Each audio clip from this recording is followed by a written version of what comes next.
hal-hazırda gördüyünüz kimi Bakıda Azərbaycan xalqına qarşı müharibə cinayətlərini və insanlıq əleyhinə cinayət əməllərini törətməkdə ittiham olunan şəxslərin məhkəmə prosesi həyata keçirilir və onlar ədalət mühakiməsi qarşısında cavab verirlər. Bu Azərbaycan xalqının uzun müddətdir gözləntisi idi və bu Azərbaycan xalqının da haqlı bir tələbi idi. Bu xüsusda Azərbaycan Respublikası özü ədaləti təmin etmiş olur.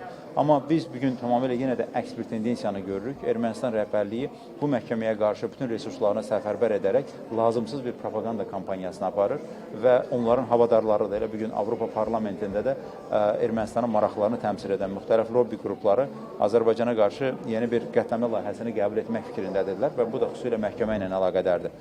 Amma onu qeyd etmək istərdik ki, bu məhkəmədə mühakimə olunan şəxslər qanun qarşısına cavab verirlər.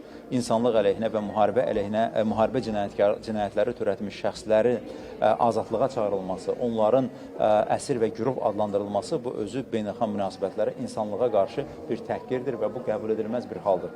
Onların mühakiməsi davam etdiriləcəkdir. Amma bunun əksinə olaraq Ermənistandan gözləntimiz odur ki, Ermənistan regionda ədalətli sülhün təmin olunmasını istəyirsə və bunda maraqlıdırsa, Ermənistan məhkəmə ilə yaxından əməkdaşlıq etməli. Hələ də Ermənistanın ərazisində olan Azərbaycan xalqına qarşı insanlıq əleyhinə cinayət əməlləri törətmiş, hərbi cinayətlər törətmiş şəxslər var ki, onların da istintaqa və məhkəmə prosesinə cəlb edilməsinin təmin olunması həyata keçirilməlidir.